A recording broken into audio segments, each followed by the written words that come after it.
Hey there, my name is Louisa Spring. I'm a gamer, recovering lawyer, and the founder of Sam Immersive, a consultancy helping companies navigate the metaverse. You've heard that word a lot. Now that you've learned about the interconnected ecosystem of the metaverse and the devices you can use to access it, it's time to turn our attention to the software that makes metaverse experiences come to life, also known as game engines. But first, I'm craving some caffeine. Fancy joining me at my favorite coffee shop? I didn't ask you here just because I need a boost. A coffee shop is actually a great analogy for what game engines mean in the metaverse. We start with our drink of choice. Maybe you like a dark roast with no cream or sugar, or you prefer something sweeter, or with an extra shot of caffeine. Now, you can't just walk behind the counter and whip up your own espresso or cappuccino. You need the help of a barista. That talented person is going to make your drink just so by grinding the beans finely or coarsely, heating the water to a specific temperature to coax out a certain flavor, or adding whipped cream or a flavor shot to your cup. Think of the drink as a specific experience in the metaverse. The barista then is the game engine that made it happen. Pour me another one, please. Before we go any further into our discussion about the role of game engines, play in the metaverse, I'd like to take you through a quick timeline of game engines in general. Back in the 1980s, when someone made a new video game, they created their own software engine. Whether it was Pong or Pitfall, Donkey Kong or Mario Brothers, the software that ran the game was built from the ground up by game developers themselves. While there were some game creation systems that helped users develop independent games, most games were hard-coded with specific rules, meaning that no one else could create a new game based on the framework of what someone else had already built.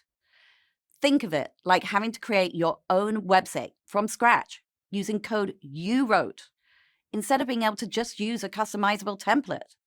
That's all right for some, but requires a good deal of skill and experience, not to mention money and time.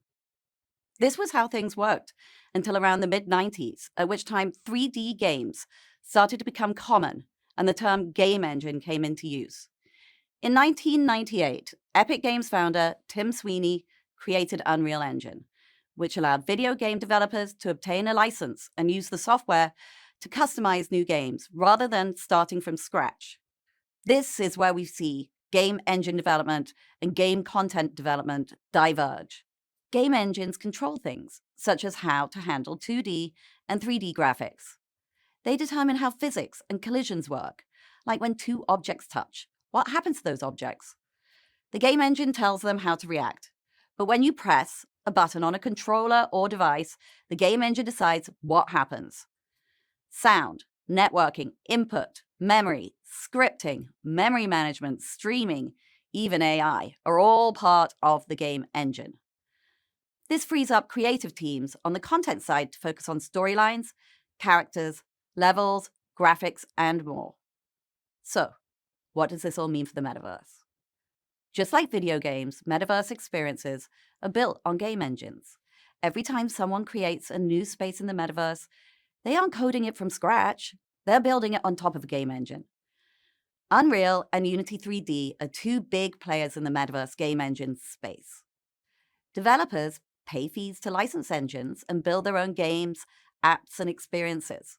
Both engines allow developers to create immersive 3D experiences, and you don't have to be a big company to use them. Unreal and Unity offer a range of pricing options, including free licenses for students, personal, and small creator use, as well as user support through learning, resources, and tools. Experiences built on the Unity 3D engine include the Expo Dubai Explorer, a rich digital experience for the World Expo that allows anyone, anywhere, to experience the magic of the event with friends, whether on site or at home.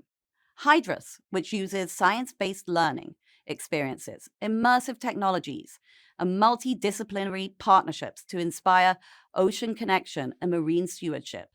And the LGBTQ plus VR Museum, which uses VR to share stories and artifacts curated directly from the queer community. Popular games like Fortnite and Street Fighter are built on Unreal, as well as the animated short film The Blue and a digital replica of Co-op Live, an under-construction venue in Manchester, England, near where I'm from. In the spring of 2022, Epic Games announced a metaverse for kids, and that will be built on Unreal in partnership with the LEGO Group. Before we wrap up, a quick note about one of our favorite topics and words, interoperability. In a previous video, you heard mention of Metaverse Standards Forum. Created in the summer of 2022, this group of technology and internet companies was formed to develop interoperability standards for the metaverse. Yes, practice that word. It includes familiar names like Microsoft, Adobe, and Meta, as well as Unity and Epic Games, the maker of Unreal Engine. And that's a wrap on game engines. In the next lesson, you'll take a closer look at the different levels of immersion you can experience in the metaverse. Have fun!